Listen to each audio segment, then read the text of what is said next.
I'm about to rock your worlds, and don't expect me to do anything else but that, considering this is an episode of how to make a virtual reality kit. Now, I'm just going to start off by saying that this is the first part of it that will teach you how to make this special device here. This is the head-mounted display. This isn't just the virtual reality headset that everybody wants, it's the virtual reality headset that everybody needs. If you don't already have one of these and you have a smartphone like mine, yeah, the S4, a Galaxy S4, active. Because things happen. Trust me, waterproof is good for any phone, and trust me when I say I definitely needed a waterproof phone. But yes, this is great. This is a perfect time for me to explain my purpose here. My name is Ben Shood, I'm 17, I don't have a license, and I'm completely piss poor. Broke. I have no money. At least not enough money to spend on a virtual reality kit that costs $1,000 in total. Trust me when I say that is usually something that I don't think most people can do. Anyways, if I'm not talking clearly enough, just tell me in the comments. I will listen, but just remind me. Just tell me. I will listen, and I won't be insulted by it. I won't try and insult anybody as long as you don't insult me. Actually, I won't even respond to those comments, because those are dumb comments. So yes, in the first place, this is well, sort of a tutorial. I'm just going to show you what I did to make these things. This is more of a progression video. You know, if I ever get rich one day, maybe I'll show, like templates and everything for this type of stuff, but honestly, I don't think I'm gonna do that. This took a lot more time to assemble than it did to come up with. I honestly just cut up squares, put them together, and put them into a case form so I could actually make a virtual reality headset. But I'll flip it around just so you can see the basic shape and size and form of it from the front as well. Yes, that's... I guess it sort of shows. Maybe from that point of view. Yeah, that's just kind of weird, but still. Okay, so allow me to explain further. This, right here, is a smartphone head-mounted display. This is the easiest way to make a head-mounted display, and it is very, very difficult to screw up. Although a lot of people have said that I've screwed it up in the past, I doubt that very highly, but again, I do screw up stuff quite often with this type of crafting and gluing things together, burning myself, cutting my hand open is one of the many injuries I've had whilst making one of these devices. Although it was when I was making a Blade Runner gun. See, you can't see it, whatever. Point is, I have had injuries in the past from crafting, and you guys don't care because you want a virtual reality device. So allow me to explain. This application that I'm running currently is called Caney. I can't scroll up any further or else you'll find out my IP address, and I don't want that. I don't think anybody wants that, and if you really, really do, you're very evil, and I don't think you should deserve to live on this earth. Is that an infrared light? Oh, that's pretty cool. Anyways, yes, this is in fact a pretty much difficult process of, well, actually it's really not. All you really have to do for this entire thing is trace your phone into a piece of foam core here and put it into this type of helmet form, but we're not going to do that just yet. We're going to talk about this for a second. Now, the main application that I'm using right here is called... Actually, I don't know if you can see that. Probably not. Well, if you can't see that, yeah, you can't. That's way too blurry. If I say it's blurry, then it is blurry. Yes, this is an application called Caney. Caney being K-A-I-N-Y. And, well, it streams your PC's... Sorry. It streams your PC's output to your phone. And that is very, very nice. In fact, it's a very, very... Oh, hello. It streams the output of your computer to your phone. And it basically does that. Now, whether or not you actually want this is completely up to you. There are different applications, but if you want to use a different one, you can find your own. I think there's one other one that actually allows you to hook a USB to your PC and then stream the feed to your phone with a wire, which is basically like the Oculus Rift if you think about it, so that's actually not bad either. Whatever. Point is, I'm going to be teaching you how to do different things, like, I'm going to be modifying this later on because right now that's an open slot and I don't want that. I want it to be closed and I want it to be able to charge it and everything right through there. And that's going to be difficult, but then again, I don't know. It should be pretty easy as long as I give it a little bit of thought first before I actually do anything. Now, I'm sorry, this is a very slidey surface. Now, I'm showing you all of my applications, obviously. Yes, that is what the icon looks like. I don't know why I'm showing you that. I'm just going to power off my phone in general. It needs to charge, and I'm not saying I don't want to waste the battery life on you guys. I'm just, yeah. I really don't know what else to say about this. I guess I should show you the actual back of it again, but this time up close and personal. That is the lens and the nose hole for, breathing. I would hope you would breathe in this thing, but then again, I really don't know what you would want to do. Yes, it's a really, really simple mechanism here. There's no mechanism at all, it's just you putting your phone into the slot, and then you looking through these ports in the eyes. That is the camera port this lens is looking through, and that's, well, a wall, because there's nothing, there's no port to look through. That one does have a port to look through. Anyways, and this is... Okay, well, actually, I'll explain the parts, I suppose. Alright, here are the parts.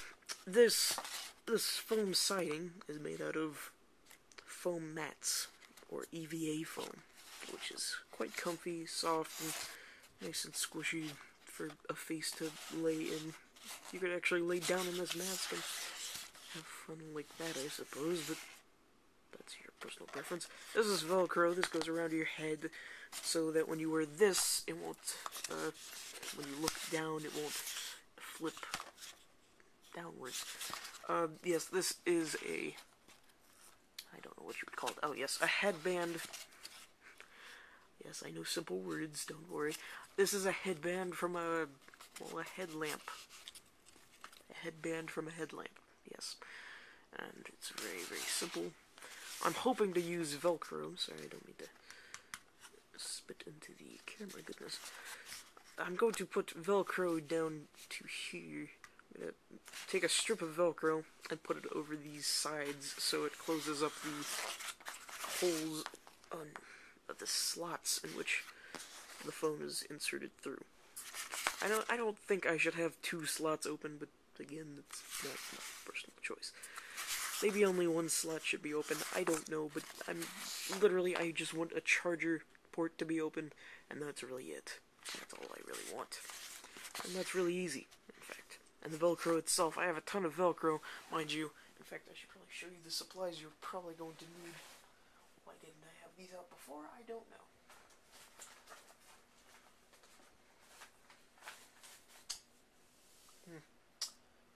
Yes, hold on a second. Oh look, I'm back. Alright, so these are the basic supplies you're going to need. The foam board itself is just normal foam board. It's nothing special. It's a foam core board. It's got one layer in the middle of foam and two layers of, well, poster board on the outside. I guess it's really not strong poster board. It's more like just an ordinary paper with foam in the middle, but still. And then you've got Velcro, of course. You always need Velcro for this type of stuff because it's just easier to work with. It's very comfortable and it's just soft and just nice in general. I like Velcro a lot for this type of project, of course, because it's really, really easy to use, and I probably should have used it instead of the headband. But there you go. The hot glue gun.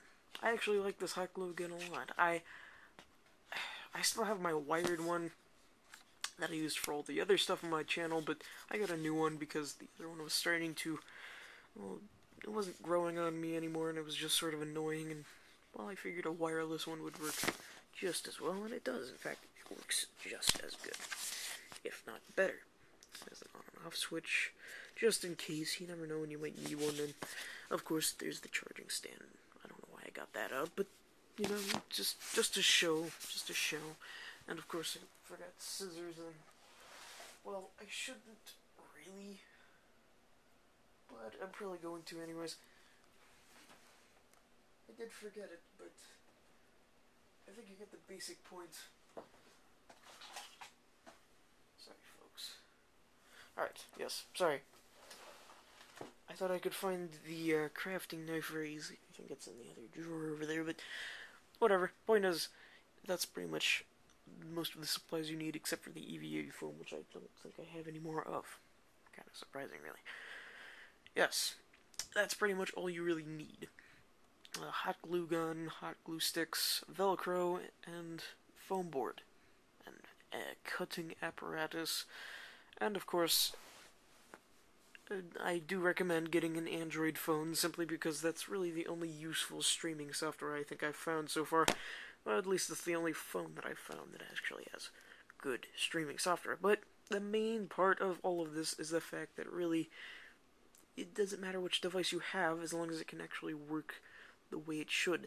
Now, I have found a way of sorts to have, iOS work like it should with virtual reality. Now, Splashtop is a desktop streamer. It is not a gaming streamer. It is just for desktop usage.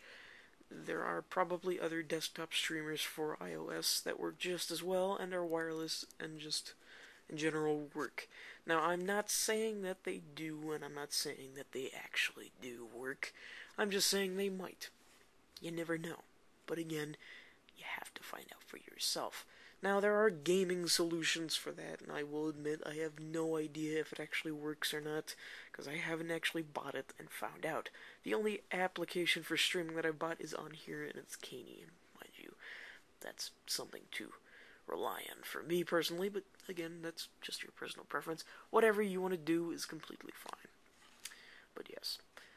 So, that's really the only things you actually need for your virtual reality helmet, is just make a template for your smartphone, which is quite easy.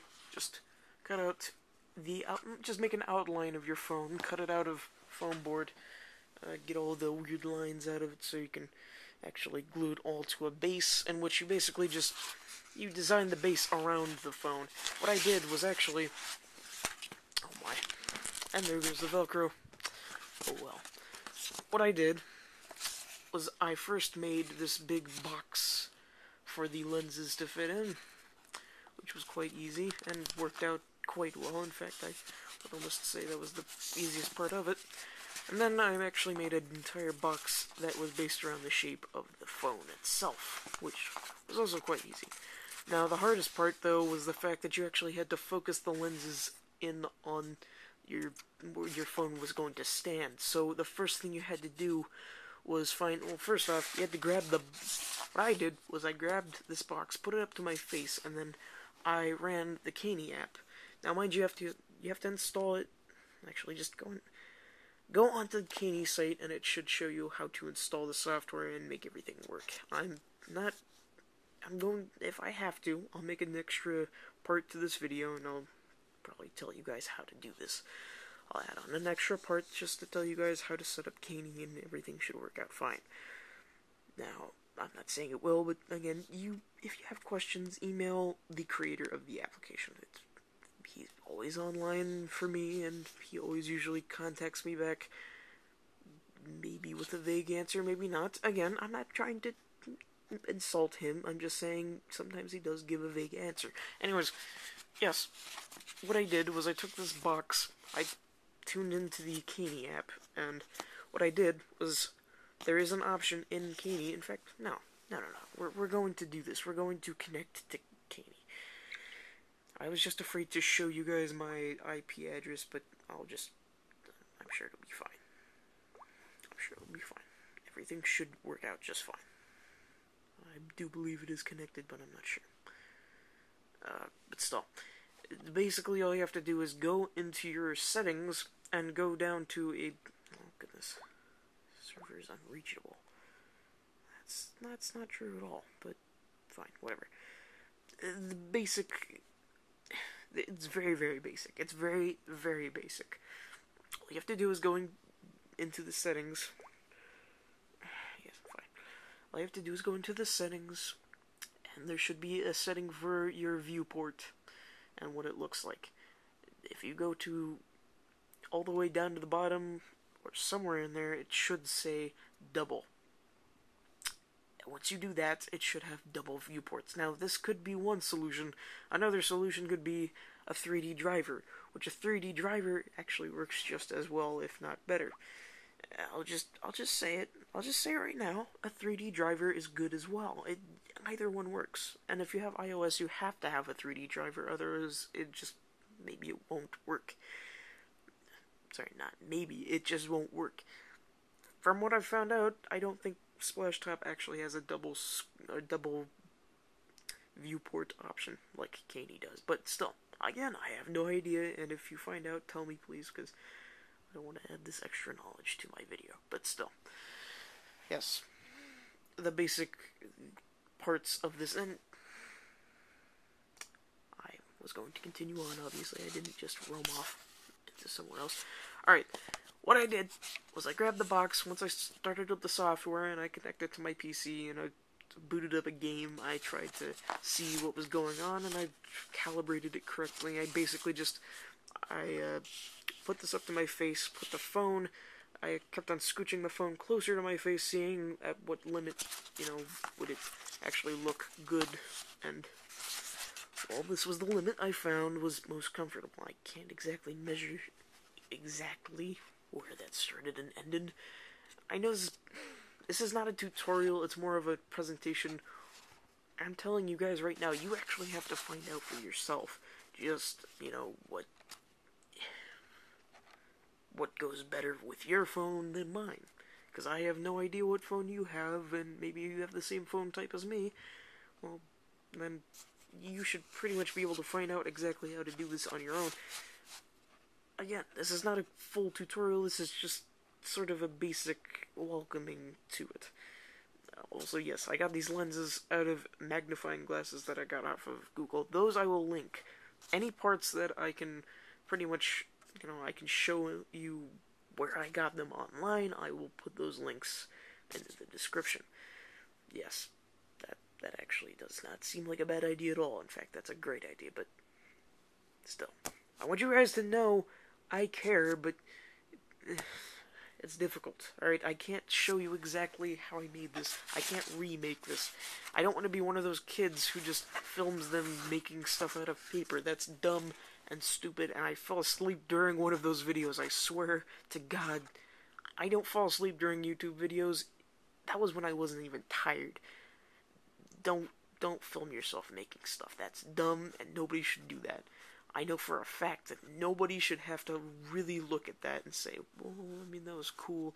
No, if somebody films them making this type of stuff, great, fine. And if that's how you learn, then fine. But that's not how I learn, and that's not how I make videos. I don't want to make them long and tedious and bothersome. Whatever. But yes, I calibrated mine for my smartphone. I found a proper distance, and it wasn't that far away from the smartphone, so it was a good distance away. And it looked nice. And the main point that I'm trying to make is that you have to space the space between your lenses and your smartphone has to be big enough or small enough, just even enough, so that it doesn't look blurry. Because the image will look blurry if it's too close or too far away. And that's just how that is. You want the best amount of FOV possible. You don't want a good amount, you want a really good amount, you don't want any of those. You want the best possible amount. And this was the best I could do, and it looks just fine. The FOV, I especially improved the FOV by having the roundest part of the lens. The roundest part of the lens, the most globe-like part of the lens facing towards my eyes, my retinas, instead of towards the screen. Instead of having the flat part of the lens facing towards my eye, I have the round part, because that actually increases the FOV. And I made sure that it's deep in there so that it doesn't damage anybody's eyes or my eyes. Okay. So from here, it's easier. I mean, from here you've basically got the idea down. All you have to do now is just create an entire case around that. It's very, very, very easy to screw it up, though. I warn you, this is not just an Oculus Rift. This is one thing you have to remember. This is not an easy thing to do. This is not an easy task. You have to measure it correctly, or else it won't look good. It also won't look right. It will just ruin the immersion completely. I wish I could demonstrate through my camera exactly what I'm talking about, but trust me, it is very, very difficult. So yes, my point is, don't screw up the calibration, because you will eventually find out that you were completely wrong. Okay? Alright. Okay. So, that's the basic part of this helmet. You just need a smartphone, 2 lenses, a few more materials, and a lot of elbow grease, because you're going to need it. You need to design your own helmet, not this design. If you really want to use this design, then go ahead.